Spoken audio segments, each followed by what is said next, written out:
Le Seigneur Dieu est avec nous. Alléluia. Alors, je suis en train de continuer un enseignement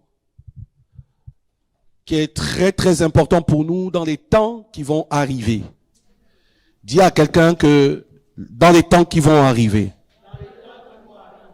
cet enseignement portera ses fruits sur toi. Alléluia. Alléluia. Alléluia. Nous sommes en train de parler du ciel. Et la semaine dernière, nous avons abordé la question du trône. Qui se souvient? Qui se souvient? Nous avons parlé du trône. Nous avons dit quoi sur le trône? Quelqu'un peut me dire? Nous avons dit quoi sur le trône?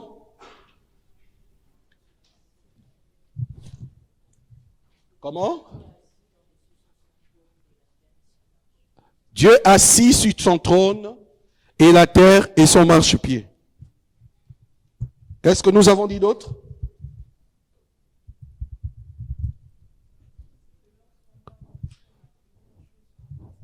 La première chose que l'on voit, c'est le trône.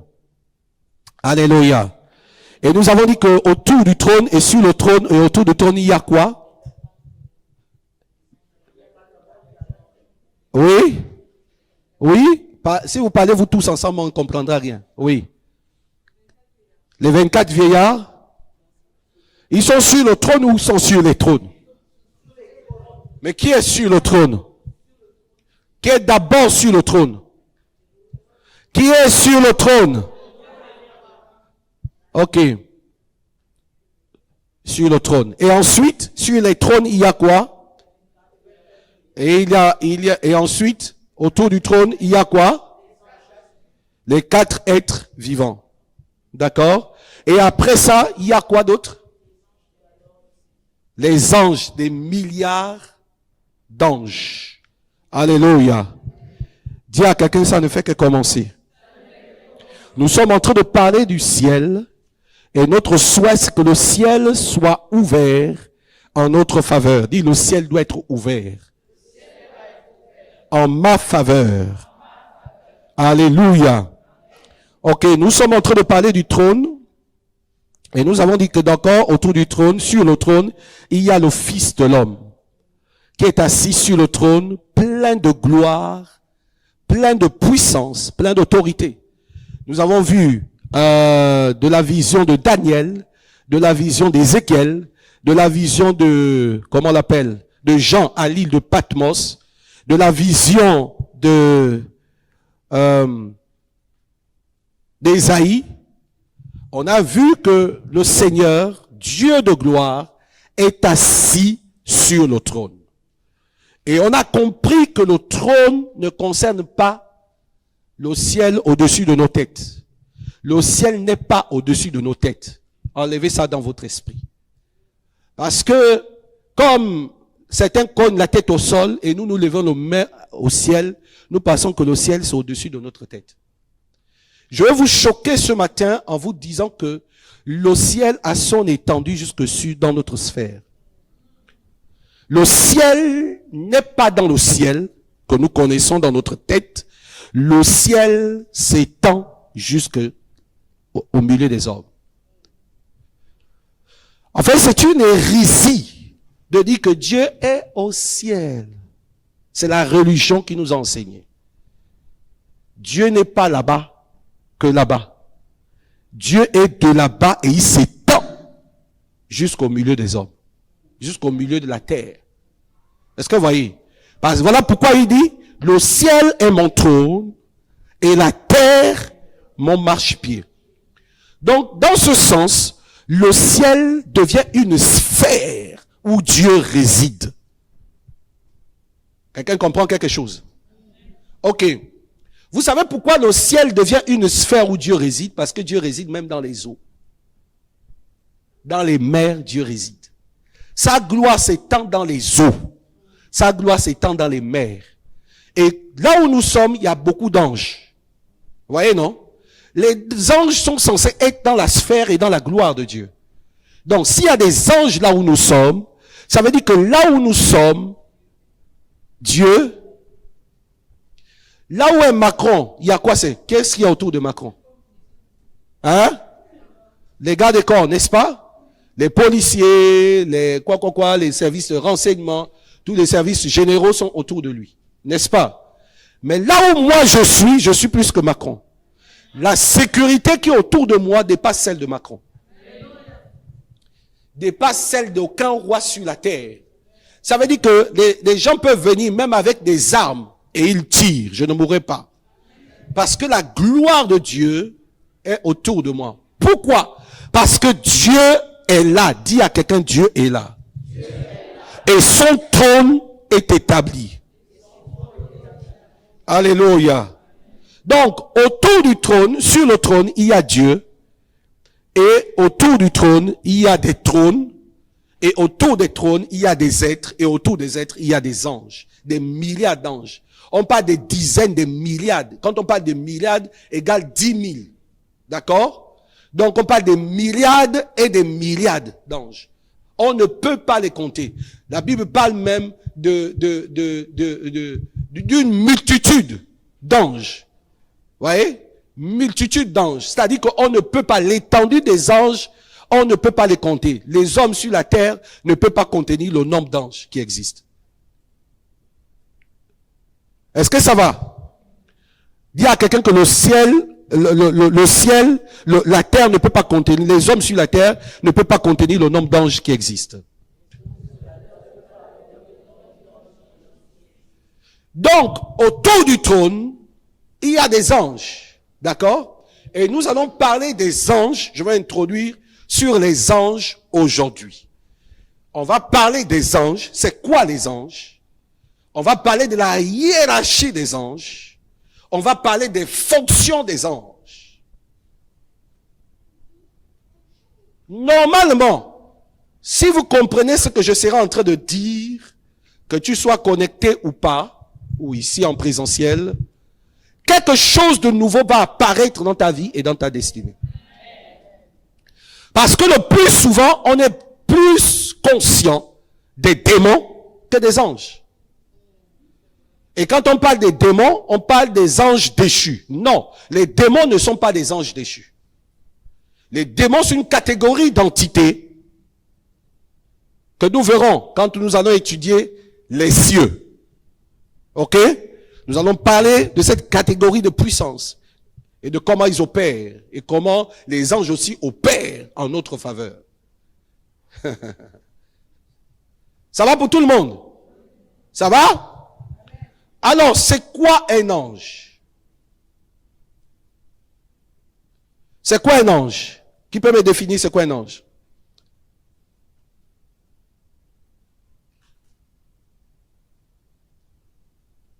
Alors, avant de commencer et de définir les anges, permettez-moi de vous dire encore une autre chose. Beaucoup de gens ont été tentés d'adorer les anges. Et j'aime bien l'église catholique. Mais il y a une chose, c'est qu'ils enseignent beaucoup, ils parlent beaucoup des anges à l'église catholique. Vous allez voir, on parle de Saint-Michel, Archange Saint-Joseph, Saint-Michel, Saint-Cécile. Ils parlent des anges, n'est-ce pas? Mais le seul souci, c'est que il y a plusieurs entités des anges ou des statues des anges qui sont adorées. Or, la parole de Dieu nous dit que nous ne devons pas adorer les anges, même eux-mêmes, quand on se retrouve. Parce que c'est simplement que des créatures. On ne peut pas dire que, Michael, s'il te plaît, je t'en supplie, Michael, viens. Non. On ne peut pas prier Michael. On ne peut pas prier, comment on l'appelle? Gabriel. On ne peut pas prier Uriel. On ne peut pas prier Raphaël. On ne peut pas prier tous les anges, les chérubins ou quoi. On ne peut pas les prier. C'est pourquoi quand Satan a demandé l'adoration, il était dans l'erreur. Parce que Dieu n'a pas fait Satan pour être adoré. C'est pourquoi je parle aux adorateurs de Satan et je leur dis, vous êtes dans l'erreur. Parce que Satan n'est qu'une créature. On ne peut pas adorer une créature. Un ange est une et on ne peut pas l'adorer. Alors, c'est quoi un ange?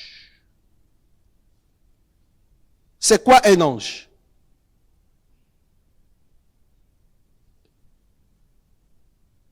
C'est quoi un ange? Oui.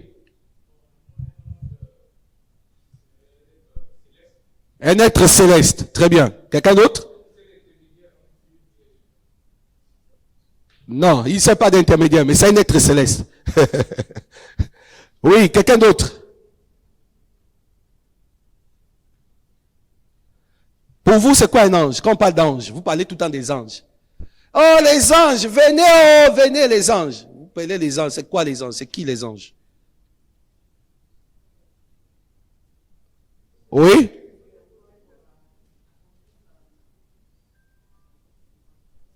Comment? Oui, mais c'est quoi les anges? C'est qui? Comment? Des serviteurs.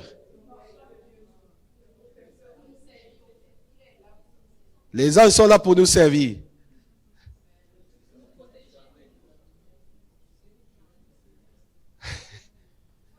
Donc moi, je suis aussi un ange.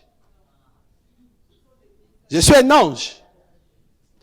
Ange vient de angelos. Ange, angelos, qui veut dire messager. Il ne sert pas d'intermédiaire, d'accord? C'est des messagers. C'est des êtres qui sont dans le ciel, qui sont là pour obéir aux principes et aux ordres de Dieu. Moi, je les ai définis comme étant des huissiers de justice.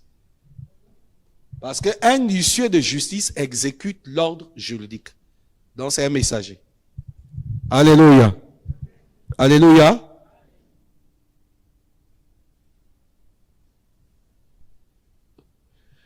Donc, les anges existent et les anges sont dans le ciel. Et Hébreux 1, verset 14, nous donne une définition des anges. Est-ce que quelqu'un peut nous lire Hébreux 1, au verset 14? Hébreux 1, verset 14. Hébreux 1, verset 14.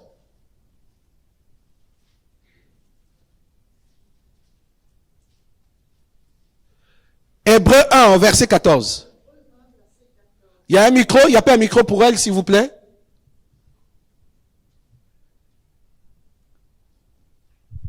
Hébreux 1, verset 14. Comment? Allons-y vite. Hébreux 1, verset 14. Oui. Je lis la parole. Oui. Ne sont-ils pas tous des esprits au service de Dieu? Ne sont-ils pas tous des esprits au service de Dieu? Envoyés pour exercer un ministère Envoyés pour exercer un ministère en faveur de ceux qui doivent hériter du salut. en faveur de ceux qui doivent hériter du salut. Donc les anges sont des esprits au service de Dieu pour rendre un ministère en faveur des saints. Je répète ça. Les anges sont des esprits au service de Dieu pour rendre un ministère en faveur des saints. J'ai entendu beaucoup de chrétiens qui disent que les anges sont à notre service. C'est par abus de langage que l'on dit que les anges sont à notre service. Vous comprenez?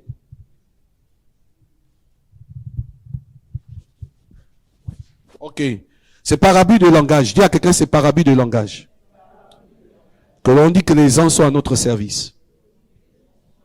En fait, les anges exercent un ministère en faveur des saints. Vous voyez? Moi, je suis en train d'exercer un ministère en votre faveur. D'accord? Mais je ne suis pas à votre service. Je suis au service de Dieu. Est-ce que vous comprenez? Moi, je ne suis pas à votre service. Je suis au service de Dieu. Ce n'est pas vous qui me payez, c'est Dieu qui me paye. Donc, je ne suis pas à votre service, je suis au service de Dieu. Mais j'exerce un ministère en votre faveur. Ça dit qu'en servant Dieu, je rends à Dieu un ministère, mais en le servant, je vous sers. Et c'est comme ça que les anges font. Les anges, j'entends les gens dire, « Oh, je te donne un ordre. » Tu n'as pas d'ordre à donner aux anges. Parce qu'ils ne sont pas tes soupapes. Ils ne sont pas tes soupapes. Tu peux prier de le Père et le Père agira en ta faveur. Il peut arriver dans le sens de la déclaration de la parole de Dieu. Quand tu déclares la parole de Dieu qui est dite, les anges exécutent la parole de Dieu. Est-ce que vous voyez la différence? Donc, pendant que je suis en train de parler, et puis je dis, l'Éternel me dit, maintenant, telle personne va être guérie. Au moment où je dis, telle personne va être guérie, c'est pas moi. C'est un ange qui se détache, qu'on appelle l'ange de la guérison. Et qui vient, et qui opère la guérison, sur la base de la parole de Dieu. Ça va pour tout le monde? Donc, les anges sont des esprits au service de Dieu pour rendre un ministère en faveur des saints. Est-ce que ça va? Oui? Les saints, c'est nous. La Bible dit que nous sommes des saints. Ok? Nous sommes des saints. Faut pas dire que, oh, pauvre pécheur sur le chemin de Damas. Si tu es pauvre pécheur, ok, il n'y a pas de souci. Tu te vois comme un pauvre pécheur. Beaucoup de chrétiens se voient toujours comme des pauvres pécheurs.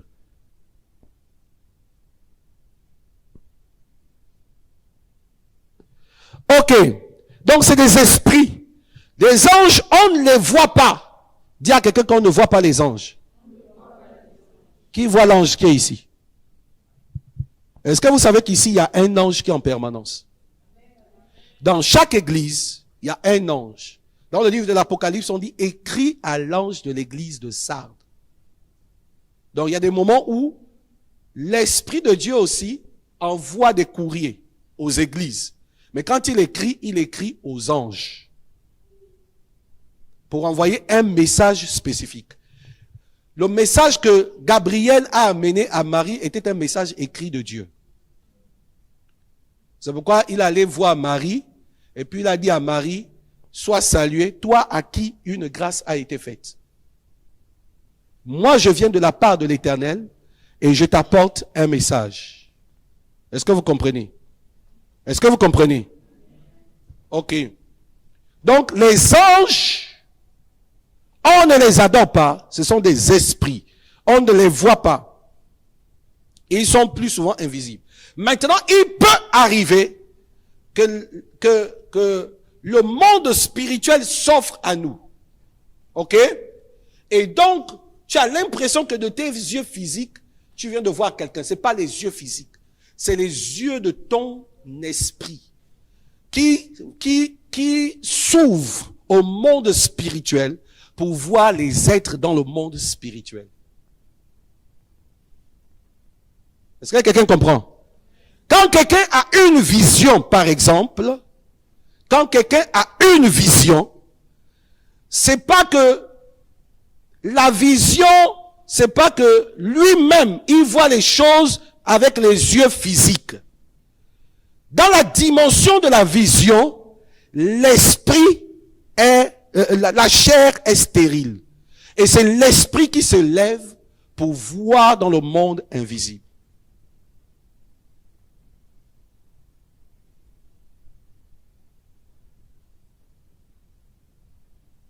Ok. Si par exemple, je dis, ton fils est où? Ok. Moi, si je te dis qu'il est allé jouer au foot, tu me diras quoi? Tu vois? Pourquoi? Parce que les yeux spirituels ont la capacité de déchirer le voile et entrer dans le mystère de l'esprit pour voir les choses qui concernent même le naturel dans le présent, dans le futur. En fait, c'est la porte. J'essaie d'aller doucement pour que vous compreniez. Dans le monde de l'esprit, une porte peut s'ouvrir. OK? Et puis vous entrez pour voir les choses qui sont visibles, qui sont physiques. Mais ce n'est pas vos yeux physiques qui voient. C'est les yeux de l'esprit qui voient. Donc quand tu dis que, oh j'ai eu pendant que j'étais en train de prier, j'ai eu un flash, j'ai vu comme une voiture passer. C'est pas toi qui vois de tes yeux physiques. Pendant ce temps-là, tes yeux physiques sont inertes, ne fonctionnent pas. C'est l'esprit, les yeux de ton esprit qui vont dans le règne de l'esprit pour voir.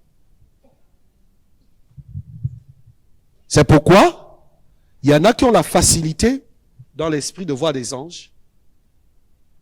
Il y en a qui ont la facilité, mais ils ne voient pas les anges de leurs yeux physiques, mais c'est dans le règne de l'esprit. Alléluia. Alléluia. Il peut même arriver, voyez l'histoire de Pierre. Pierre était en prison. D'accord? Pierre était en prison. Et tandis qu'il était en prison, l'église s'est mise à prier. Et pendant qu'il priait, la prison a tremblé et les verrous de la prison se sont cassés. Et puis un ange est apparu. Et il a dit, Pierre, ne crains rien. Et il a pris Pierre, il dit, sors. Et quand Pierre est sorti, la Bible dit que Pierre, il avait l'impression d'être dans un rêve. Est-ce que vous voyez? Et quand il est sorti, l'ange a disparu et il est revenu à la réalité naturelle. Il s'est retrouvé, il était dehors. Paul et Silas ont eu la même chose. Quand la prison a tremblé, l'ange est descendu, la prison a tremblé et les verrous se sont cassés. Et le geôlier a voulu aller se donner la mort. Il a dit non, pardon, ne te tue pas. Nous sommes là. Est-ce que vous comprenez? Donc, les anges sont des esprits. Ok, on a un exemple dans le livre de la Genèse 19 au verset 1. On voit l'histoire de Sodome et Gomorrhe, de la destruction de Sodome et Gomorrhe. La Bible dit le soir, les deux anges arrivèrent à Sodome et Gomorrhe. Lot était assis à la porte de la ville. En les voyant, il se leva pour aller à leur rencontre et se prosterna face contre terre. Il leur dit, s'il vous plaît, mes seigneurs, acceptez de faire un tour et de venir loger dans la maison de votre serviteur. Vous pourrez vous y laver les pieds et vous passerez la nuit avant de poursuivre votre route.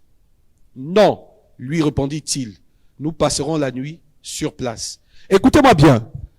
Parfois les anges peuvent prendre la forme humaine. Comme dans le cas d'ici de Lot.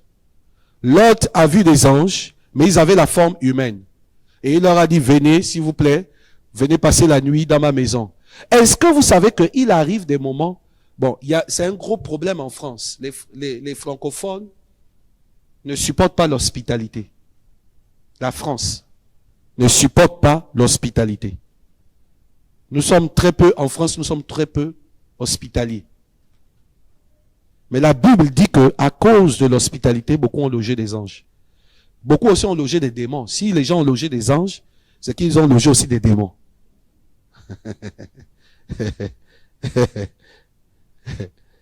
Autant vous pouvez loger des anges, autant vous pouvez aussi loger des démons. Et quand un démon rentre dans votre maison, c'est catastrophique. C'est pourquoi il faut discerner. Dis à ton frère, il faut discerner. Il ne faut pas laisser n'importe qui rentrer dans ta maison. Il faut bien discerner si c'est un ange ou un démon. De toutes les façons, tu le sauras. Donc les deux anges arrivèrent à Sodome et Lot vit. Il a discerné. Sodome était un coin où la prostitution, où le désordre, où toute chose mauvaise se faisait. Est-ce que vous voyez? Mais au milieu de tout cela, il a pu déceler deux personnes qui étaient différentes. C'est-à-dire que dans leur structure, dans leur accoutrement, dans leur façon d'être, dans leur manière de marcher, d'avancer. Donc il a regardé dans le règne de l'esprit et il a vu que ceux-là étaient différents. Et d'ailleurs même, quand on lit là, vous lirez la suite du texte, vous allez voir que le peuple s'est levé pour venir dire à l'autre, sors les étrangers qui sont arrivés dans la ville. Ça veut dire qu'il y avait des us et des coutumes, des manières de faire qui faisaient que ces hommes-là étaient décelés d'avance. Et autre chose que je vais vous dire, l'intensité de la gloire qui était sur eux a bousculé l'atmosphère à tel point que les puissants se sont dit, il y a quelque chose qui va arriver sur la ville. Alors, il faut qu'on fasse tout pour pouvoir arrêter ces hommes et les tuer. Est-ce que vous comprenez? C'est comme ça qu'ils ont dit, amenez-nous ces hommes et nous allons les détruire. Et l'autre a voulu les cacher. Mais il savait pas. Il savait que c'était des anges, mais il ne connaissait pas la dimension de la puissance. Parce que ce sont ces mêmes anges qui ont détruit Sodome et Gomorrhe. Est-ce que vous voyez? Et ils ont libéré Lot. Dis avec moi, ils ont détruit Sodome et Gomorrhe. Pour libérer Lot. Genèse 32. L'histoire de Jacob.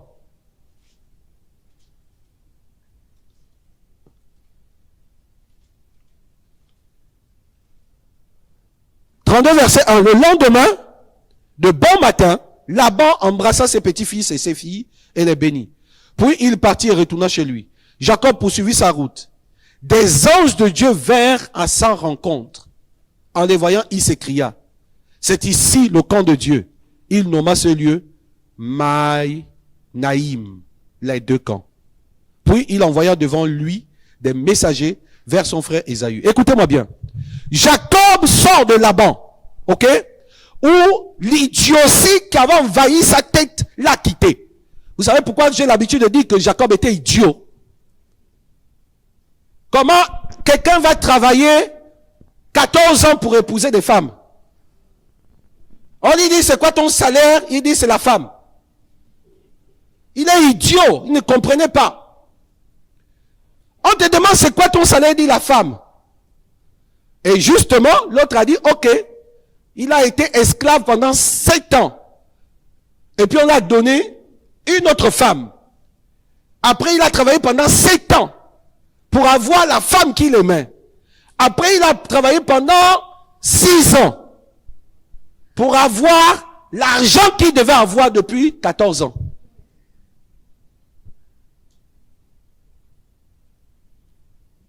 Il y a beaucoup de prédicateurs qui disent que Jacob est inspiré.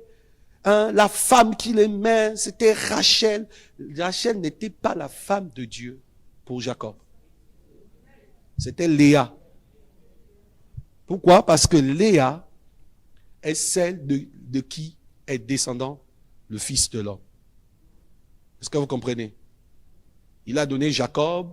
Jacob a donné naissance à Salmon. Salmon a épousé Rahab. Rahab a donné naissance à Boz. Boz a donné naissance à Obed-Edom. Obed-Edom, Isaïe, David, Christ, et ainsi de suite. Vous connaissez l'histoire. Donc les anges sont venus vers Jacob au moment où il sortait maintenant de la délivrance. Ça veut dire que il s'était maintenant converti. Jacob était converti. Et comme Jacob s'était converti, alors il a allé vers Laban. Vers la terre promise plutôt. Et c'est de là que Dieu va intervenir en envoyant des anges à la rencontre de Jacob. Pour dire, maintenant Jacob, puisque dans les temps qui vont suivre, tu ne t'appelleras plus d'un nom de Jacob, mais tu t'appelleras du nom d'Israël. Et le changement de l'usurpation à un homme totalement converti va faire en sorte qu'il ait accès aux anges, parce que les anges sont saints. La première rencontre qu'il a eue avec des anges, c'était à cause de l'alliance de son père. Et ce n'était pas à cause de Jacob qu'il a vu des anges. Est-ce que vous comprenez? Parce qu'il a dit à Dieu que si tu me délivres, je vais te servir, le Dieu de mon père deviendra mon Dieu. Ça veut dire qu'avant, le Dieu de son père n'était pas son Dieu. Est-ce que quelqu'un comprend quelque chose? Ça va? On peut avancer un peu? Donc les anges peuvent avoir des formes humaines. Ce sont des êtres célestes. Ils sont invisibles. Et donc plusieurs personnes les ont vus. On ne va pas avancer. On voit aussi, vous connaissez l'histoire de Marie, Luc 1, 28, qui a vu les anges, qui a vu l'ange Gabriel, n'est-ce pas? Vous avez l'histoire de Joseph. Vous connaissez l'histoire de Joseph? Hein? Joseph aussi a vu des anges. Ainsi de suite. Donc il y a beaucoup de gens qui ont vu les anges. Donc, j'ai dit que les anges étaient parfois humains, peuvent avoir des formes humaines. Ils peuvent aussi avoir des formes des animaux ou des êtres vivants. Alors, rapidement, lisons le livre de 1 Roi 6, 23 à 27. 1 Roi 26, 23 à 27.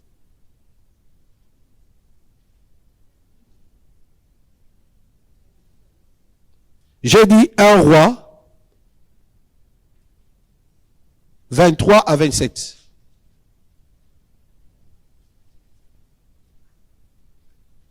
La Bible nous dit ceci. Quelqu'un peut lire?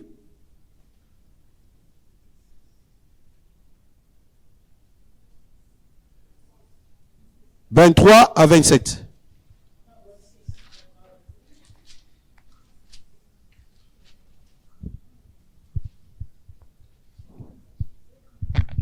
1 Roi 6, verset 27. 1 Roi 6, verset 23. Je lis la parole. Il fit dans le sanctuaire deux chérubins de bois d'olivier sauvage, ayant 10 coudées de hauteur. Chacune des 2 ailes de l'un des chérubins avait 5 coudées, ce qui faisait 10 coudées de l'extrémité d'une de ses ailes à l'extrémité de l'autre. Le second chérubin avait aussi 10 coudées. La mesure et la forme étaient les mêmes pour les 2 chérubins. La hauteur de chacun des 2 chérubins était de 10 coudées. Ok. Ici, on nous donne un peu dans la construction du temple, donc le tabernacle de Moïse. Alors, il y avait un instrument qu'on appelle l'arche de l'alliance. Dites avec moi l'arche de l'alliance. Alors, l'arche était un coffre. Vous voyez ici, l'estrade, ça a l'image de l'arche. Donc, c'était un coffre à l'intérieur duquel il y avait des choses. Et au-dessus duquel, ici, on appelle ça le propitiatoire. Et au-dessus du propitiatoire, il y avait, Monsieur Komena, viens. Viens rapidement. Pasteur Landy, viens. Ok, mettez-vous ici. Non, toi tu te mets là. Toi tu te mets là. Étendez vos mains. Comme ça. Voilà. Et couvrez-vous. Voilà. Vous gardez les mains tendues. Au-dessus du propitiatoire, il y avait 2 anges, qu'on appelait des chérubins, qui étaient prosternés. D'accord? Et ils étendaient leurs ailes. Prosternés comme ça, sur l'arche. Pourquoi ils étaient prosternés? Parce que le propitiatoire était tout fait en or, pour la symbolique du sainteté. Et c'était l'image du point de placement du trône de Dieu. Est-ce que vous voyez? Il s'inclinait à cause de la dimension de la gloire qui s'est dégagée de l'arche de l'alliance, à cause de la dimension de la gloire et à cause de l'adoration au Fils de l'homme. Et ils avaient leurs ailes déployées pour couvrir la sainteté de Dieu au-dessus de l'arche. Ça va pour tout le monde? Est-ce que vous avez compris ce que je viens de dire? Ok, Dieu vous bénisse. Donc, ils restaient comme ça là toute la journée. Et les chérubins sont des êtres, sont des anges donc, qui sont, je ne vais pas rentrer dans la définition de la fonction, mais qui avaient des ailes déployées. Il y a des anges qui peuvent avoir la forme humaine, avec des ailes, avec des mains et avec des ailes. D'autres peuvent avoir la forme des animaux. Vous voyez un peu? Et Ézéchiel, dans la vision d'Ézéchiel, il nous présente des animaux, Ézéchiel. Il nous dit, il vit des êtres qu'il a appelés les 4 êtres qu'il a vus, qui avaient 4 visages, de part et d'autre, avec les yeux sur tout le corps, les yeux sur les ailes, les yeux sur les pieds, les yeux sur le dos, les yeux sur... Vous voyez un peu un être comme ça, là. Et ils ne se retournaient pas quand ils avançaient. Vous voyez, moi, si je dois avancer, je dois me retourner parce que je ne vois pas derrière. Et eux, ils n'ont pas besoin de retourner. Dès qu'ils reculent, ils voient. Ils avancent, ils voient. Ils voient à côté, ils voient. Ils voient à droite, ils voient. Et on parle aussi d'une forme de ces anges-là. On dit qu'ils étaient en forme de roue. Vous voyez? Et on parle d'une roue à l'intérieur des roues, avec plusieurs yeux tout autour. Il s'agissait d'une qualité d'ange qu'on appelle les chérubins. Ça va pour tout le monde? Nous sommes Ézéchiel 1, verset 6. Vous pouvez lire ça. Apocalypse 4, verset 8, nous présente les animaux. Donc, les animaux, ces animaux aussi, les 4 animaux avaient chacun 6 ailes. 2 dont ils se couvraient la face, 2 dont ils se couvraient pour les pieds, 2 dont ils servaient pour voler. Ok? On parle d'Apocalypse, chapitre 4, verset 8. Je ne vais pas revenir là-dessus. Ésaïe 6, verset 1, 2, verset 6. Il dit, je vis le Seigneur assis sur le trône très élevé et les pans de sa robe remplissaient le temple. D'accord? Ils se tenaient au-dessus de Dieu. Ils avaient chacun 6 ailes. 2 dont ils se couvraient la face, 2 dont ils se couvraient les pieds, 2 dont ils servaient pour voler. On parle ici d'une description d'un type d'ange qui lui était autour du trône et proche du trône, autour de Dieu. Alléluia. Est-ce que ça va pour tout le monde? Amen, amen. Amen, ça va? Ok, je peux avancer. Ok. Maintenant, il est important pour nous de comprendre qu'il peut arriver, comme je l'ai dit tantôt, que les anges peuvent apparaître physiquement, visiblement. Et c'est à nous de pouvoir discerner qui ils sont. D'accord? Pendant que nous sommes assis, un ange peut rentrer là et il s'assoit au milieu de nous. Il chante, il adore, il célèbre. Et puis tout d'un coup, vous vous retournez, il n'y a personne. Il peut s'asseoir là à côté de toi, un ange. Et puis tu es là, tu dis, ah Seigneur, mon Dieu, tu es là, tu es en train d'adorer. L'ange est là. Il est venu seulement se mettre à tes côtés. Est-ce que vous voyez? Donc, il y a la possibilité de le voir physiquement. Il arrive à un moment donné, tu marches. Le jour où Jésus était mort et il est ressuscité avant sa résurrection. Alors il y avait des serviteurs, des apôtres ou bien des disciples qui quittaient, je pense, Damas pour aller vers une autre ville ou Jérusalem ou quelque chose. Et tandis qu'ils marchaient, Jésus est apparu au milieu d'eux. Et puis ils étaient en train de dire que non, voilà, vraiment cette histoire, on ne peut pas comprendre comment on peut condamner un innocent, ainsi de suite. Et puis la personne a dit, ah mais vraiment, ça c'est vrai. Qu'est-ce qui s'est passé? Mais toi aussi, tu n'as pas appris l'histoire que on a tué quelqu'un, on a fait ceci. Et la Bible dit que pendant que le Christ était en train de parler avec eux, leur cœur chauffait. Est-ce que vous voyez un peu? Leur cœur chauffait. Parce que ils ne voyaient pas, ils ne comprenaient même pas jusqu'au moment où Dieu a ouvert leurs yeux et il vit qui il était. Est-ce que vous comprenez? Donc il y a des moments où tu marches, quelqu'un vient à ton secours à un niveau où tu ne sais pas, mais c'est un ange. Parfois tu vas dans une administration, tu arrives, quelqu'un te reçoit à l'accueil. C'est un ange que Dieu a envoyé à l'accueil manipuler les données pour ta faveur. Est-ce que vous voyez? Dès que tu reviens, tu as fait un tour, dès que tu reviens, tu ne vois plus la personne. Tu te demandes, mais il y avait une dame là, elle s'appelait Gertrude. Elle est où? On dit que nous ne connaissons pas une dame ici. Ah oui, mais elle m'a bien servi, elle était habillée comme ça. Non, on ne l'a pas vue. Sachez simplement que c'est quelqu'un que Dieu a envoyé pour te faciliter. Alléluia. Donc les anges On peut les voir apparaître. Ils sont esprits parce que Dieu est esprit. Hein? Jean 4, verset 24. Il n'y a que les gens de la même nature qui peuvent vivre et rester ensemble. C'est pourquoi on dit qu'ils s'assemblent Voilà. Il n'y a que les gens de même nature qui peuvent vivre et rester ensemble. Et les anges sont faits de la nature de Dieu, de la substance de Dieu. Ils ont été créés ou formés à partir de la substance de Dieu lui-même, la lumière. Parce que Dieu est lumière, et donc il a pris une portion de lui-même pour former des anges. Donc ils sont totalement esprits comme Dieu. Autant on ne peut pas voir Dieu. Même les anges eux-mêmes, il y a une catégorie d'anges, ils sont obligés de rester loin. Parce que s'ils s'approchent de Dieu, ils meurent.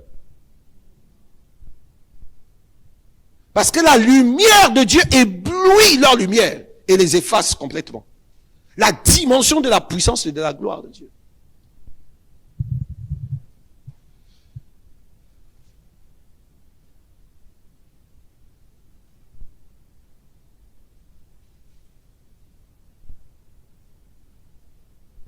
Alléluia. Ok. Je vais vous épargner de différents types de détails sur les anges. Mais il est très important pour nous de comprendre que les anges peuvent se manifester. Là où nous sommes ici, il y a une catégorie d'anges qui est ici. En fonction de la dimension d'appel du ministère. Chaque ministère ne se ressemble pas parce que c'est pas les mêmes anges qui opèrent dans chaque ministère. Est-ce que vous comprenez? Maintenant, il peut arriver que lorsque tu as une lignée prophétique, tu es connecté à cette lignée, les anges de la même lignée opèrent aussi chez toi. C'est pourquoi on peut vivre les délivrances, on peut vivre les guérisons, on peut vivre la restauration parce que je suis connecté à une lignée prophétique. Un jour, mon fils a appelé quelqu'un, je ne sais pas où, en Côte d'Ivoire. Il appelle la personne. Il appelle la personne, mon esprit s'ouvre. Dès qu'il a dit, ah, il y a mon frère qui a tel souci, mon esprit s'ouvre. Et puis je me suis retrouvé en Côte d'Ivoire. Et puis j'ai vu la personne, j'ai dit, oh, la personne que tu dis là, elle est comme ça, comme ça, comme ça, comme ça. Il a commencé à rire. J'ai dit, mais il a tel problème, il a perdu sa mère, il a perdu ceci, il a fait ceci. Et quand ils ont appelé la personne, c'était exactement ça. Il était lui-même choqué. Dieu a donné même les détails que lui-même ne connaissait pas. Et puis je lui ai posé la question de savoir, est-ce que tu avais dit ça à Jean? Il dit, il ne sait même pas. Est-ce que vous comprenez? Pourquoi? C'est Dieu qui connaît toutes choses, permet que dans le monde invisible, nous ayons accès pour voir.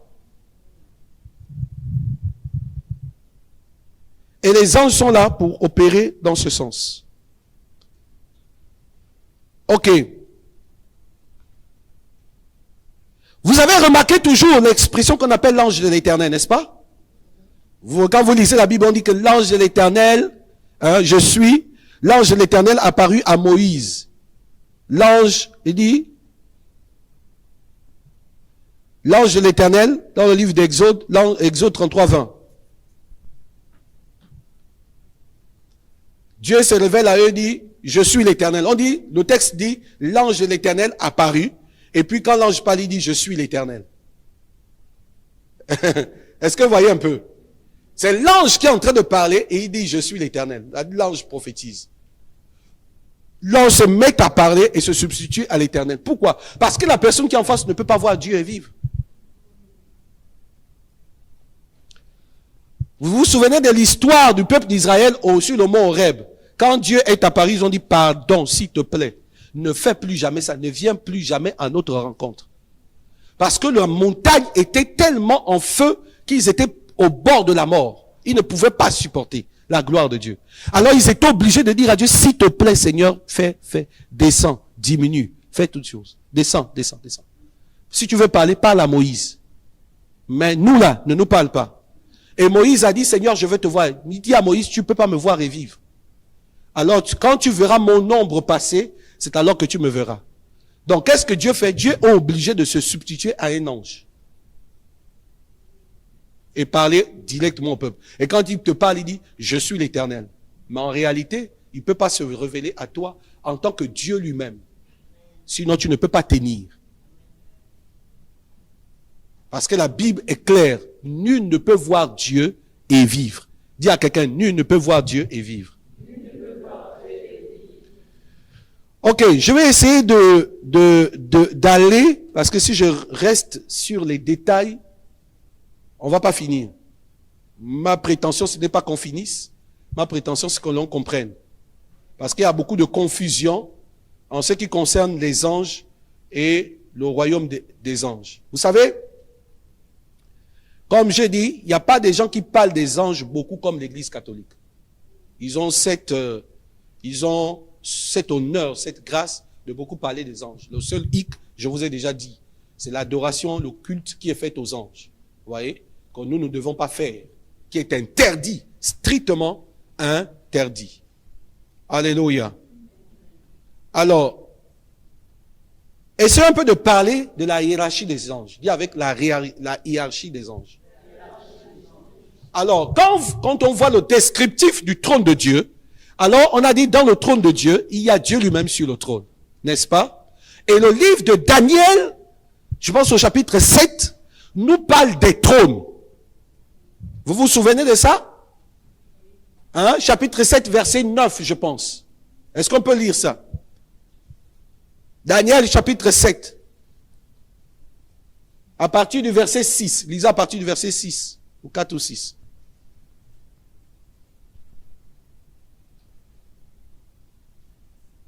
Allons-y, oui?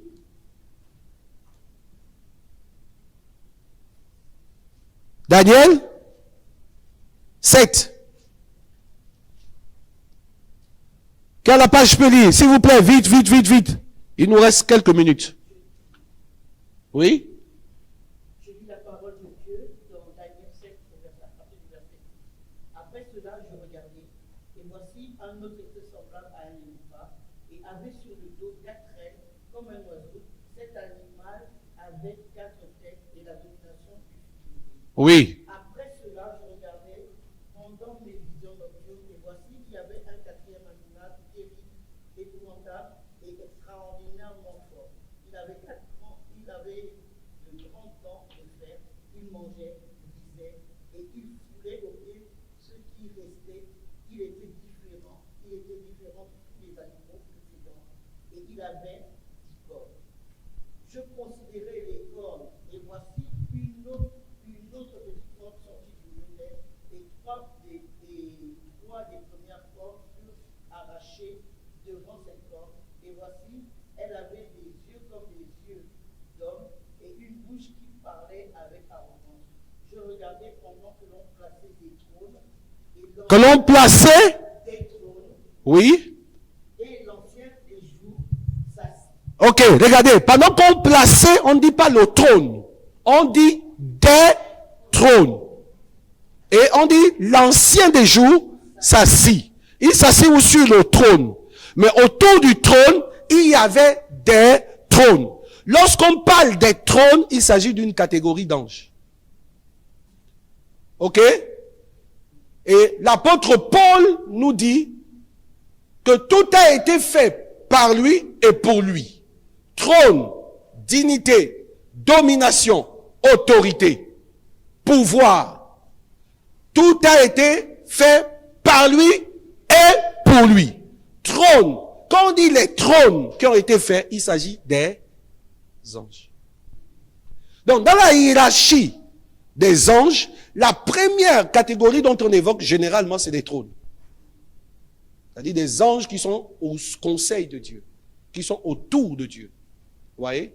Et dans cette catégorie, généralement, on place les séraphins dans cette catégorie-là. Bon, certains font la distinction entre les trônes et les séraphins. Vous voyez un peu? Certains font la différence. Dans la vision d'Ésaïe, qu'est-ce qu'il dit? Ésaïe, au chapitre 6, il dit, je vis le Seigneur assis sur le trône très élevé. Et les pans de sa robe remplissaient le temple. Des séraphins s'éteignaient au-dessus de lui. Donc, autour de lui et au-dessus de lui, il y avait des trônes, il y avait des séraphins qui étaient là. Est-ce que vous comprenez? Les séraphins sont c'est une catégorie d'anges qui est plus proche de Dieu qu'aucun autre ange. Les séraphins, c'est une catégorie d'anges qui est très, très proche de Dieu. Et leur rôle, c'est d'être là dans sa majesté, dans sa présence. En fait, globalement, on parle de neuf cœurs d'anges. Quand on parle de cœur, c'est pas motema, c'est pas le cœur qui bat, hein. C'est cœur avec C, H. Ok? Comme on parle du cœur de voix, d'accord? C'est pas le cœur. On parle de 9 cœurs d'anges divisés en 3, 3, 3. La première catégorie de cœurs d'anges, ce sont les séraphins, ce sont les chérubins et les trônes. La première tri-catégorie, les séraphins, les chérubins et les trônes. Les séraphins sont proches de Dieu. Et le seul texte d'ailleurs de la Bible où on mentionne le nom séraphin, c'est Isaïe. C'est la vision précise d'Isaïe où il dit, je vis le Seigneur assis sur le trône très élevé et les pans de sa robe. Et les séraphins se tenaient au-dessus de lui. Et on fait le descriptif des séraphins. Ils ont chacun 6 ailes, dedans tu te couvres les pieds, dedans tu se couvres la face, et dedans tu se sers pour voler. Ils crient l'un à l'autre et disent, Saint, Saint, Saint est l'Éternel, toute la terre est pleine de sa gloire. Regardez, écoutez-moi bien. Ils ne disent pas que le ciel est plein de sa gloire. Ils disent, la terre est pleine de sa gloire. Imaginez, si le ciel, tel que l'on le définit, où se trouve le trône de Dieu, c'est limité au ciel, pourquoi la gloire va descendre sur la terre? Donc, je vais essayer d'enlever dans votre esprit l'élément de la religiosité qui consiste à lever toujours les yeux dans le ciel pour dire que le trône de Dieu est tout.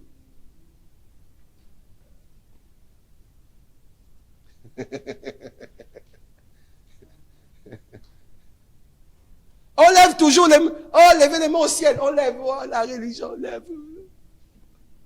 Et puis quand on lève comme ça, on s'attend, on se dit que Dieu va descendre. Non, Dieu, il est là dans la sphère. Dis à touche ton voisin que sort de la religion. Touche-le encore, sort de la religion. Donc quand tu marches là, tu marches et dis, Dieu au ciel et moi je suis sur la terre. Donc toi tu es séparé de Dieu, quoi. Dis à quelqu'un que je ne suis pas séparé de Dieu. Je ne suis pas séparé de Dieu. Voilà. Donc Dieu n'est pas au ciel, et puis toi tu es sur la terre, et puis tu es dans les oublis. Hein? Tu es encore dans quoi encore? Donc, les séraphins sont une catégorie d'anges qui est proche de Dieu. En fait, dans cette dimension, si un séraphin apparaît, il a totalement ce que Dieu a. Et c'est pourquoi, lorsqu'il apparaît, on a l'impression de voir Dieu lui-même. Tellement il est tout proche de Dieu. Et il passe son temps à côté de Dieu, à le chanter, à l'adorer. Vous savez, si vous avez un cœur de séraphin, vous passerez le temps à adorer Dieu. Prosterné. Glorifiant son nom. Nous avons seulement le cœur des chanteurs. On chante, mais on adore peu. Dis à quelqu'un, il faut adorer. Alléluia. Donc c'est une catégorie d'anges qui est là autour du trône pour garder aussi sa sainteté. Personne ne peut pas, pour atteindre Dieu, il faut d'abord transpercer la gloire des séraphins. La gloire de Dieu détendue sur les séraphins. Est-ce que ça va? Ensuite, dans la catégorie des séraphins, est-ce qu'il y a quelque chose qu'on peut rajouter sur les séraphins? Ok, oui. En hébreu, quand on dit séraphin, séraphin, c'est un mot pluriel, dérivé du verbe saraf, qui signifie brûlant. Le terme hébreu séraphin veut donc dire littéralement les brûlants. Donc, quand on parle des séraphins, on parle des serpents brûlants.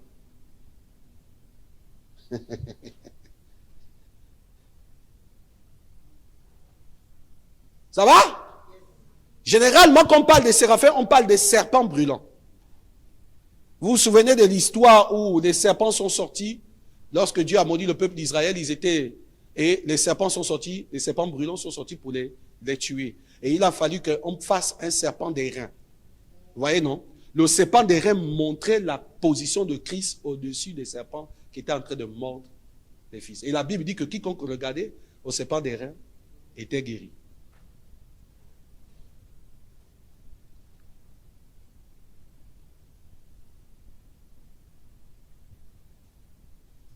Donc, dans d'autres sens du mot saraf, peuvent être qui causent une inflammation ou venimeux. Vous voyez, comme je vous ai dit, des serpents brûlants. Ça va pour tout le monde?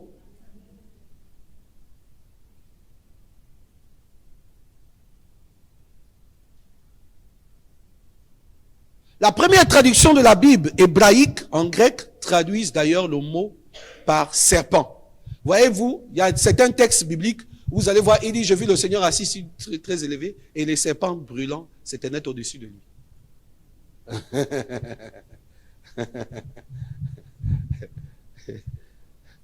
Alléluia.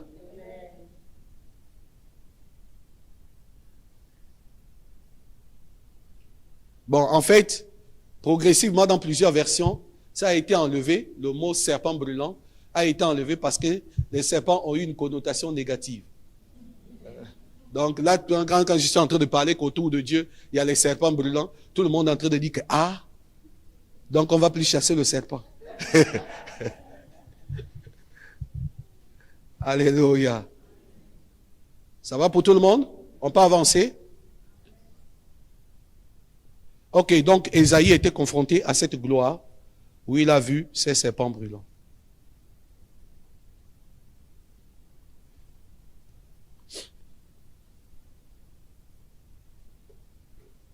Alléluia. Amen, amen.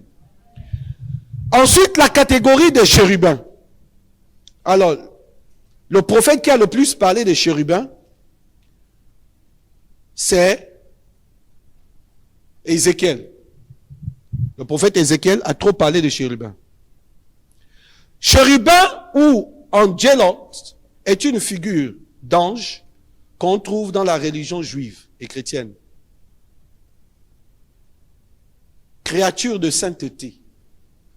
En fait, vous vous souvenez de l'histoire lorsque Adam et Ève ont péché contre Dieu, il s'est passé quelque chose. Dieu a chassé Adam et Ève du jardin et il a pris des anges, il les a positionnés là. Ces anges, c'était des chérubins. Pourquoi des chérubins? Parce que les chérubins sont des anges protecteurs. Ils protègent quoi? La première chose qu'ils protègent, c'est la sainteté de Dieu. Dis à ton frère à côté de toi, les chérubins protègent la sainteté de Dieu. Dis à quelqu'un d'autre. Dis à quelqu'un d'autre. Dis à quelqu'un d'autre. Ok, dis encore à quelqu'un d'autre. Ok, je vous épargne de l'origine du mot chérubin. Voilà, on parle de la Syrie, on parle de plein d'autres choses. De l'origine du mot chérubin. Alléluia. L'un des chérubins qui était un chérubin aux ailes déployées, qui était pour protéger aussi la sainteté de Dieu, et qui avait pour rôle dans la maison de Dieu, c'était Lucifer.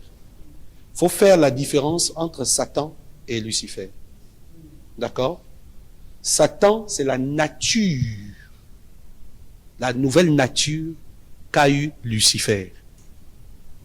Est-ce que vous comprenez? Et Satan, c'est un adjectif qualificatif. Parce que dans l'église, il y a beaucoup de Satan.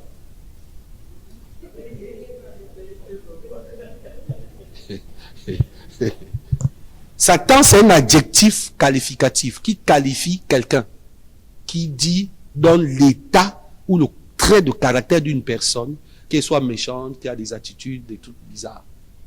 Dans l'église et même dans les rues, là, vous sortez là plein de Satan.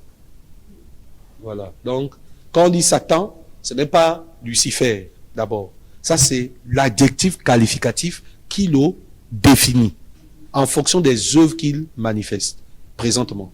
Maintenant, Lucifer était un chérubin auprès de Dieu qui avait une gloire extraordinaire. Chérubin veut dire astre brillant, ange de lumière. Est-ce que vous savez que Satan n'est pas vilain comme on nous dit là? Ce sont ses œuvres. En fait, on le dessine en fonction de ses œuvres. Est-ce que vous voyez? Mais si Satan rentre là, si vous ne discernez pas, vous n'allez pas le reconnaître. Si Lucifer rentre là, vous n'allez pas le reconnaître. Parce que il a gardé son éclat, il a gardé sa beauté. D'où la puissance de la séduction du monde. D'où vient la séduction? C'est de là. C'est de cette beauté-là que naît la séduction. Il y a des moments quand vous regardez quelqu'un, vous regardez un homme ou une femme, vous regardez dans les yeux. Oh, mais quel bel homme, oh, quelle belle femme. Mais quand vous regardez dans les yeux, vous avez l'impression de voir une puissance, une force. Ça vous est arrivé? Ça vous est jamais arrivé? De regarder quelqu'un et puis vous avez l'impression que cette personne-là n'est pas elle-même. Il y a une force différente qui est dans la personne-là. Et vous aurez l'impression que l'attirance de cette personne, elle est forte au point de vous troubler. Cela vous est déjà arrivé? Quand c'est comme ça, fuyez! Vous êtes en danger. Je vous assure, vous êtes en danger. Fuyez. S'il faut y prendre, ça veut dire que si vous n'avez pas le temps, courez! Parce que si vous tombez dans les mailles d'une telle personne, vous êtes mort. Est-ce qu'on peut avancer? Donc, quand on dessine quelqu'un avec l'école, avec ceci, écoutez, c'est juste la représentation des œuvres qu'il manifeste. Est-ce que vous voyez? Mais la personne en elle-même n'a pas perdu sa beauté, n'a pas perdu sa gloire, n'a pas perdu ce qu'elle est. Est-ce que vous comprenez? Est-ce que ça va? C'était un chérubin. Donc, dans le livre de Pense Ézéchiel, au chapitre 28, on nous dit, tu étais auprès de Dieu, un chérubin protecteur. L'or et l'argent étaient... C'est pourquoi il dit... Est-ce que vous savez... Bon, regardez. L'or et l'argent étaient à son service. Tout était pour lui. Il nageait dans la gloire. Il contrôlait les nations. Il gouvernait les peuples. Je ne sais pas pourquoi Dieu, à cette époque, lui a donné un tel rôle qui est décliné, qui est décrit dans le livre du chapitre Jérémie, au chapitre 4, qui va montrer par la suite comment par sa chute, les nations vont être totalement ébranlées. Pourquoi? Parce qu'il va amener un tiers des puissances des anges avec lui. Un tiers. Donc s'il y a des milliards et des milliers et des milliers, imaginez un tiers de ce qu'il y a comme milliers et milliards d'anges qu'il va amener avec lui. Un tiers. Et donc il vient sur la terre, il dit je m'en vais faire de la terre mon trône et mon marchepied. Mais malheureusement pour lui, la puissance de la loi de l'alliance a redonné la position à l'homme, au tel point que Dieu a rétabli l'homme au-dessus de toute puissance, au-dessus de toute domination, au-dessus de toute autorité et au-dessus de tout pouvoir. Ça va? Est-ce qu'on peut avancer? Alléluia. Donc on a les chérubins. Ok, il me reste plus beaucoup de temps pour cette partie. Et nous avons aussi les trônes. C'est ce qu'on a dit? Donc dans cette catégorie, nous avons les trônes. Dis avec moi les trônes. Dis encore les trônes. Dis encore les trônes. Dans les religions, les trônes constituent l'un des cœurs de la hiérarchie céleste des anges. Ok? Les trônes constituent l'un des cœurs de la hiérarchie céleste des anges. Les cœurs, je vous ai bien dit que c'est pas le cœur qui bat. C'est cœur avec CH. Et puis, le reste, vous suivez. D'accord? Donc, il y a les trônes. Les trônes, donc, dans cette hiérarchie des anges, les cœurs sont autour de Dieu. Parce que autour de Dieu, dans le livre d'Apocalypse, au chapitre 4, la Bible dit, il y avait 24 trônes. Vous comprenez? C'est de là que la confusion ou bien des conflits de théologie se mettent en place pour définir est-ce que ce sont des hommes, est-ce que ce sont des anges, ainsi de suite. Et donc, quand on établit une hiérarchie des trônes, on a l'impression de voir des anges. Est-ce que ça va pour tout le monde? Ok. Gloire à Dieu.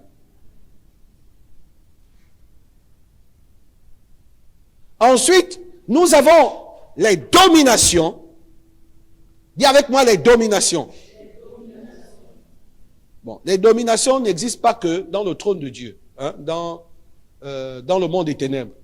Parce que quand on dit prions contre les dominations, prions contre les autorités. Les dominations que l'on voit sur le plan spirituel, qui gouvernent les nations, qui gouvernent le monde, existent aussi dans le monde de l'Esprit de Dieu.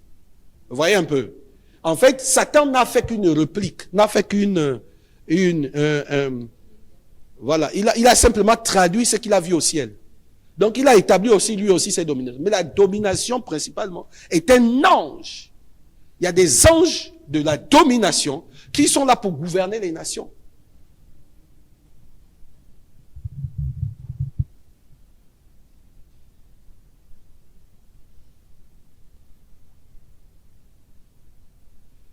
Bon, dans certaines traductions juives, on dit que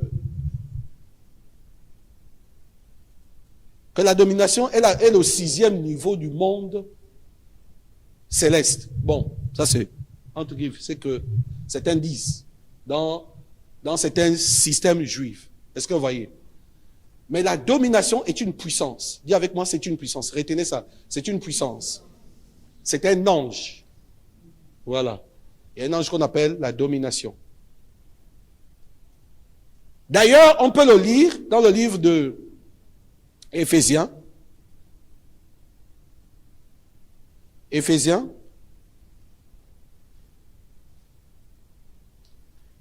Chapitre 1. La Bible dit tout a été créé par lui et pour lui. Trône, dignité, domination et autorité. On peut lire ça? C'est Éphésiens combien? C'est 1, non? Oui? Est-ce que quelqu'un peut lire Éphésiens 1?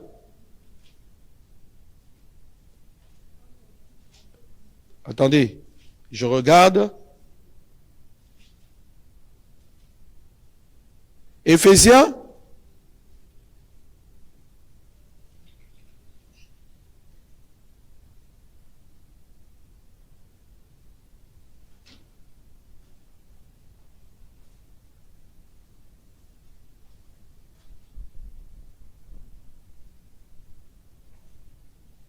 Ok, à partir du verset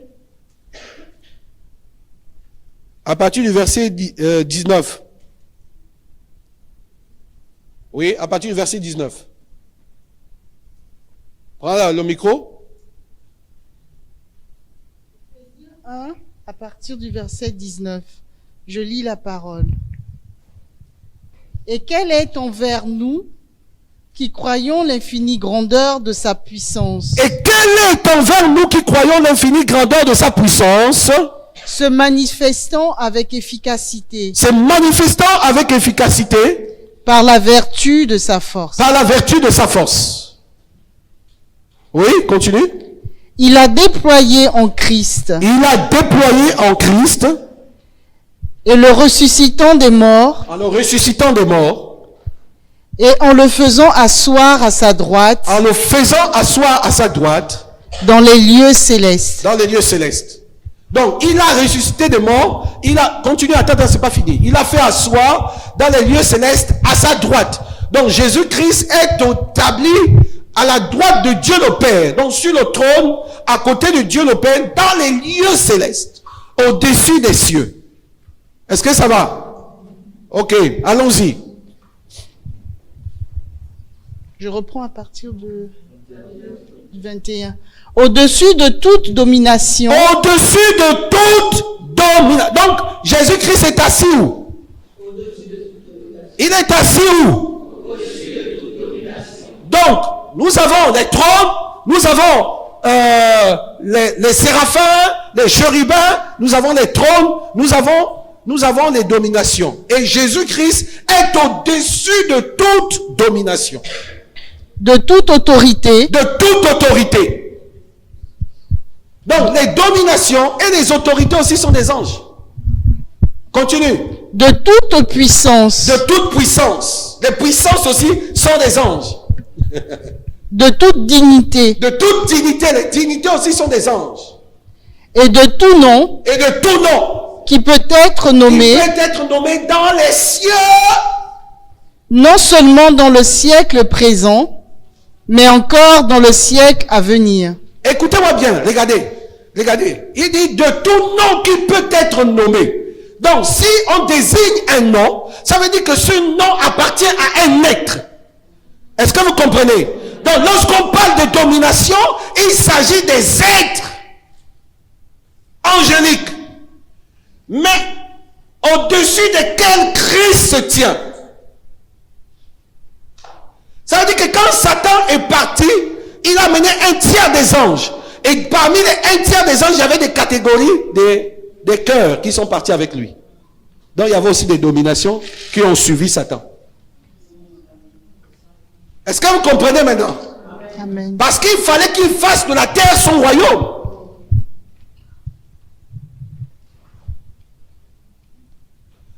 Il faut que nous comprenions ça, Église. Le problème, c'est que nous avons conscience de Satan, des anges, des anges déchus, mais nous, et des démons, mais nous n'avons pas conscience de ceux qui sont avec nous. Autour de toi et avec toi, il y a des milliers et des milliers d'anges. Des milliers et des milliards d'anges. Tu dois prendre conscience de ça. Et la peur de l'avenir doit te quitter. Vous savez, GCM, le nom GCM est donné à un ange.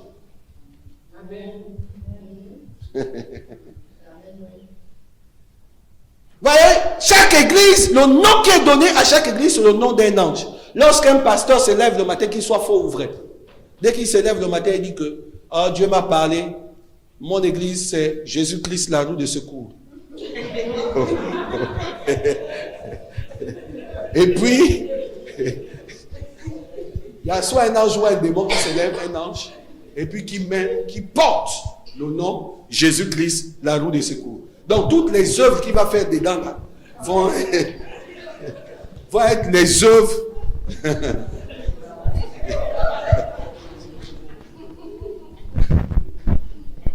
Alléluia. Amen. Donc, les anges sont avec nous. Maintenant, il faut comprendre.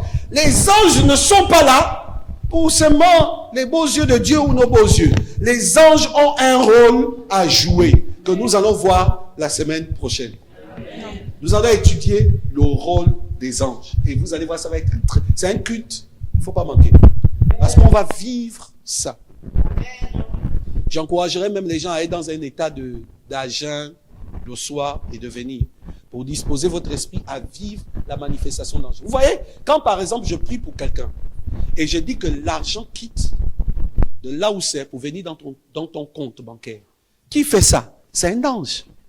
C'est pas moi qui prends l'argent par le mysticisme et puis l'apôtre vient et puis on inscrit, on dit que non, tes dettes sont annulées. Mais qui annule tes dettes? C'est un ange. Quand je proclame la puissance, la parole de Dieu, met en mouvement un ange qui va dans le monde spirituel et dans le monde naturel pour pouvoir tomber dans les machines de l'État français et effacer toutes tes dettes. Et quand tu arrives un matin, on t'envoie un courrier pour dire que, mesdames, mesdemoiselles, messieurs, vos dettes sont totalement et littéralement annulées. Vous êtes en train de prier, vous n'avez rien. Et vous ne savez pas comment. Je me souviens d'un jour, j'étais en train de prier et j'avais fait, non, j'avais rien du tout, même pas en CFA, même pas 100 francs CFA, donc même pas 1 centime d'euro. Je n'avais pas. J'étais allongé dans mon lit et j'avais fait 3 jours, je n'avais pas mangé, bu. Et j'étais là en train de prier.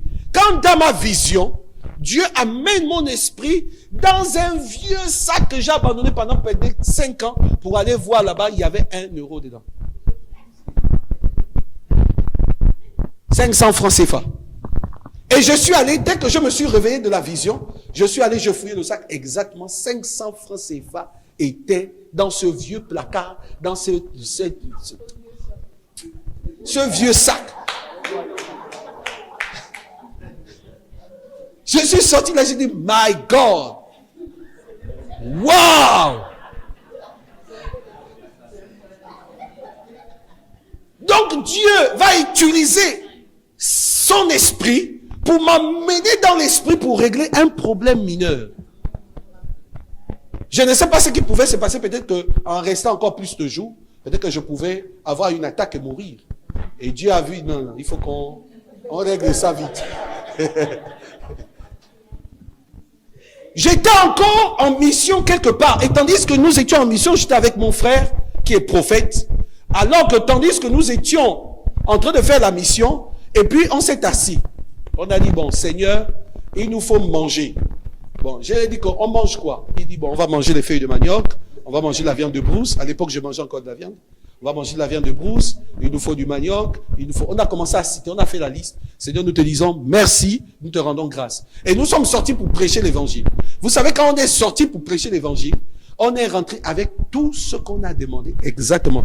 Au moment où on veut partir, quelqu'un dit, oh, je viens d'arriver de Brousse là, il y a le singe qui est là. Bonne affaire. Aujourd'hui, là, on va te travailler. Là, il y a quelques-uns qui vont dire, oh là là, c'est un cannibale.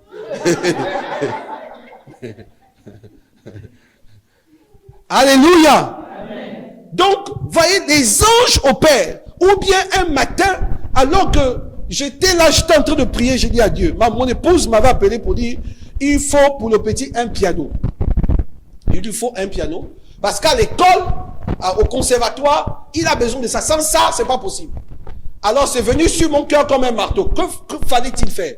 Je me suis assis, j'ai posé mes deux pieds au sol. Et je me suis assis. J'ai dit à Dieu, toi et moi, on sert le Seigneur. Je te sers depuis. Donc, moi, je ne peux pas être là et je te sers. Et mon fils, qui va à l'école, il lui manque un piano. Donc, dans notre contrat, tu es obligé de réagir. S'il vous plaît, à 5 heures du matin, 5 heures du matin, mon téléphone sonne. Une personne est devant ma porte avec 750 €.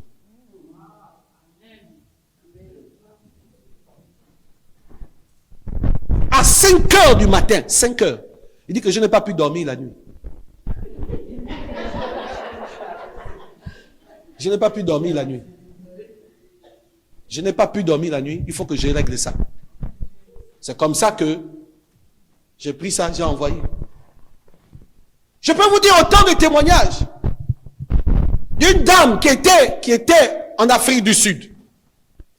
L'enfant est mort dans le ventre, attesté médicalement. Nous sommes en Afrique du Sud.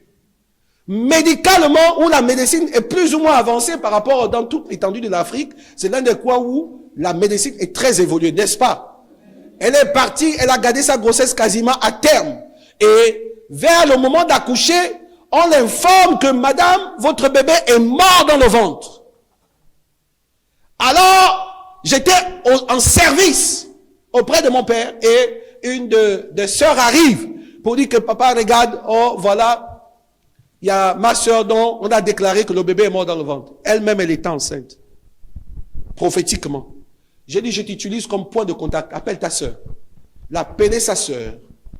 À l'instant, je posais, elle a commencé à manifester grave. Tourner. Boum! Quand elle s'est arrêtée, elle s'est levée. La sœur, le bébé a commencé à bouger dans le ventre. Elle est partie voir les médecins. Les médecins ont dit, mais qu'est-ce qui s'est passé? À l'instant, on vient de constater la mort du bébé et il est ressuscité dans le ventre.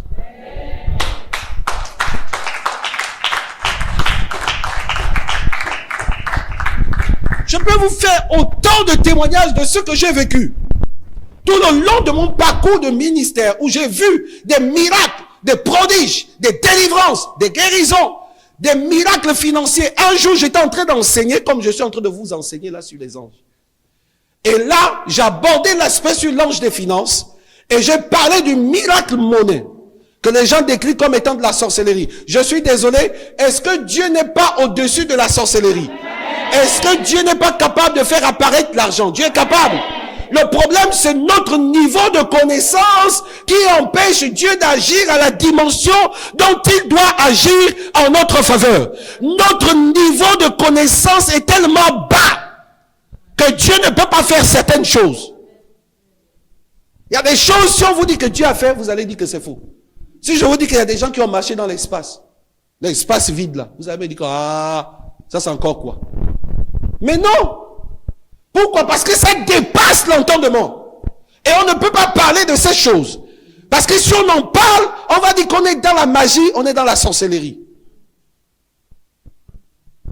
Le problème, c'est qu'il ne faut pas qu'on limite Dieu. Alors, j'étais en train d'enseigner comme j'enseigne, et tandis que je parlais d'argent, et j'ai commandé dans l'esprit à l'argent de venir et d'assiéger les comptes. Et il y a une dame là qui avait un problème. Elle avait un problème, elle devait se marier et personne ne cotisait à son mariage. À l'instant même que la proclamation a été faite, à l'instant, même pas demain, à l'instant même, elle a reçu 500 euros, 500 euros, 500 euros, successivement sur son compte, sur son téléphone. Elle était choquée. Elle a dit à sa sœur que, je pense que maintenant ici c'est mon église. Et puis elle était venue pour la première fois.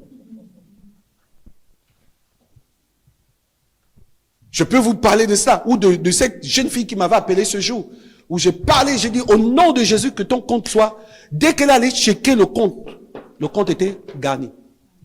Alors qu'elle n'avait rien, elle ne savait pas quoi payer les dettes. Écoutez-moi bien, la dimension que vous donnez à Dieu est celle qui va se révéler dans vos vies. Qu'est-ce que je dis? La dimension qu'on donne à Dieu est celle qui se révèle dans nos vies. Ta manière de voir Dieu, ta manière de voir les démons, ta manière de voir les sorciers, ta manière de voir Jésus-Christ sur son trône, ta vision de lui définit à quel niveau de puissance et de grâce il va faire dans ta vie. Si tu ne lui fais pas suffisamment confiance, c'est pas un problème. Dieu ne va pas changer pour autant, mais la seule chose qu'il ferait, c'est qu'il va agir à la dimension de ton niveau de compréhension. Si vous pensez que si je prends les graines, la graine de ceci, d'accord? Attends ça ma fille. Oh. Ta vie portera beaucoup de fruits. Pour que ça va se répandre par terre. Tu vois? Si je vous dis que je prends ici et je mets à terre et ça va pousser ici, vous n'allez pas me croire. N'est-ce pas? J'ai dit, je prends ça, je mets ça ici.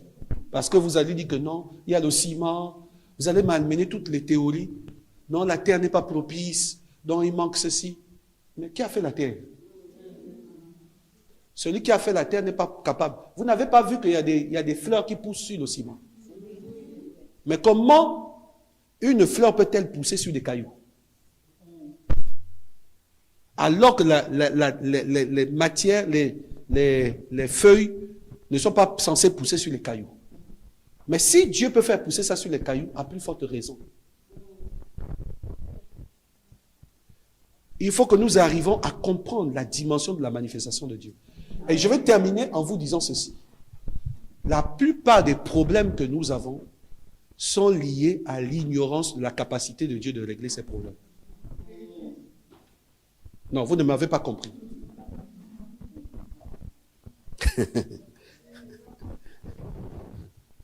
Vous ne m'avez pas compris. Toutes les fois que nous verrons Dieu incapable de régler nos choses seront telles qu'elles sont. En fait, qu'est-ce qui se passe généralement? C'est que nous voyons la difficulté, nous la voyons au-dessus de Dieu. On la proclame. Oh, là où tu me vois là, vraiment c'est dur pour moi. Ah, là où tu me vois là, vraiment, mon frère, non, je te dis, je n'arrive même pas à dormir la nuit. Non, la nuit là, je tiens la nuit, non. La nuit là ne doit pas, non. Tu vois les problèmes, ça dit que les problèmes là te dépassent, on t'a dépassé jusqu'à la tête, jusqu'à... Et puis tu vois Dieu petit. Non, je souffre tellement, je suis tellement ceci, je suis ceci, je suis ça, je suis ça. On parle négativement. Et Dieu, il est là, il est assis, il te regarde, il dit, jusqu'à ce qu'il comprenne. Mais il faut remarquer que toutes les fois que tu as compris les choses de Dieu, quelque chose de nouveau arrive sur ta vie. Donc ce n'est qu'un problème de niveau de connaissance. Ton ignorance va te faire fermer des portes. Ton ignorance va empêcher les anges d'agir en ta faveur. Ton ignorance, parce que quand on parle d'une porte, c'est un ange. Ton ignorance des conditions de vie en France va faire en sorte que tu patauges. On est bien d'accord? Voilà. Donc il faut connaître. Ton ignorance de la parole de Dieu va faire en sorte que tu butes. Tu cognes la tête. Et parfois même tu vas te faire mal, tu te casses les dents. Il faut lui amener un sourire parce que si tu souris, les gens vont rire. Les dents sont cassées. Alléluia. Amen. Alléluia. Amen. Nous allons parler dimanche prochain des fonctions des anges. Et ça va être un message assez puissant parce que je vais décortiquer, je vais prendre une catégorie d'anges et je vais parler d'eux. OK? Et voir comment ils opèrent dans les sphères. C'est important de les comprendre. C'est alors que nous comprendrons pourquoi Dieu doit résider dans nos cieux. Est-ce qu'on peut se tenir debout, s'il vous plaît?